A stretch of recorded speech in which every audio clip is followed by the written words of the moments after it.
Secara tidak sadar, bangsa kita sedang dijajah, meski bukan secara fisik tetapi secara ekonomi, intelektual budaya bangsa, sehingga mengikis peradaban, melemahkan keyakinan, memupuk perpecahan dengan segala propaganda yang dikeluarkan.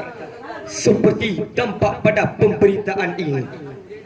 Jika sudah seperti ini, apa yang harus kita lakukan? Sebagai jawabannya, mari kita renungkan firman Allah dalam kitab sucinya Al-Quran, surah Al-Hujarat ayat 10.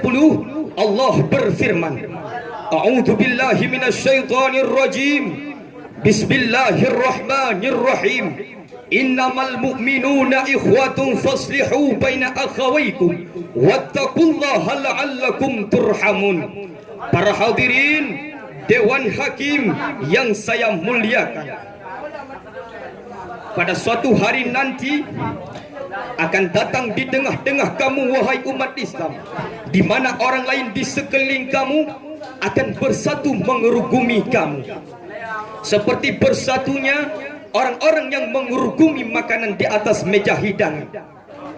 Akan datang suatu saat nanti di mana kondisimu dikepung sedemikian rupa, yang barat mau menerkam, yang timur mau menghantam, yang selatan mau menginjak-injak, yang utara pun akan menjelajah. Kondisimu seperti makanan di atas meja hidangan. Para hadirin Dewan Hakim yang saya muliakan, melihat realitas kehidupan umat manusia saat ini terreputasi oleh nilai-nilai kebatilan yang ada, baik bagi dirinya maupun bagi masa depan bangsanya. Yang paling menyedihkan hadirin, tatkala ada orang yang mengingatkan mereka, malah masyarakat mencenderung untuk mengundangkan syahwat, dianggap sebagai hal yang wajar.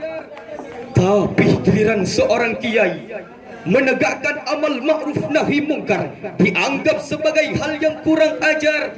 Ini kebatilan yang kita rasakan saat ini hadir. Rizik Syihab ketika menegakkan amal ma'ruf nahi mungkar diboikot habis-habisan, diduga sebagai biang teroris dunia, malah sampai diusir dari negaranya sendiri.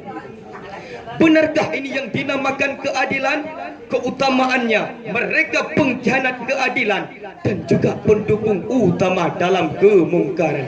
Hadirin Dewan Hakim yang saya muliakan, cuplikan kecil kisah penggusuran, penghancuran rumah ibadah dan penindasan menjadi memori kelam kepada kita betapa kurangnya persatuan dan kesatuan, tak ingin bersama dan tak ingin bersaudara.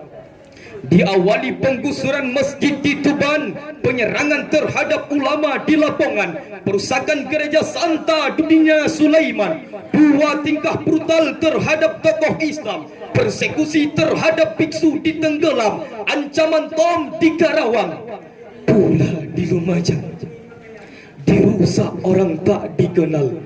Yang lebih menyayat hati kita hadirin, penindasan Muslim Uyghur tanpa dosa, Muslim yang dipaksa berpakaian tiongkok, mengkonsumsi makanan haram, beribadah dan sujud kepada patung Konfusius, menghafal anti bendera komunis dengan cara yang sadis dan ekstremis. Bayangkan hadirin, mereka ditahan di balik tembok besar, tangannya diborgol, kulitnya disegita, disiksa dan dianiaya, hilang rasa dan asa, hidup yang tidak berguna. Oleh karena itu hadirin, Rasulullah sallallahu alaihi wasallam bersabda, hadis yang diriwayatkan oleh Abi Hurairah, beliau berkata, Al-muslimu akhul muslim, la yatlimuhu, wa la yakhduluhu, wa la yakdhibuhu, wa la yahkiruhu, at-taqwa hahuna. Sesama muslim kita bersaudara. Oleh karena itu, jangan saling menzalimi, membenci, mendustai, membelakangi.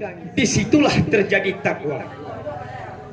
Pesan Rasulullah ini mengajarkan kita agar tidak saling menzalimi, membenci, mengkhianati, Aceh tanah mulia, marwah para syuhada, patriot pejuang bangsa.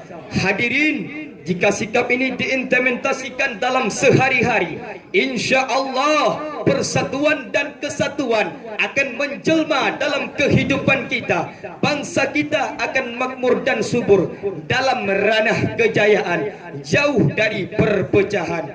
Hadirin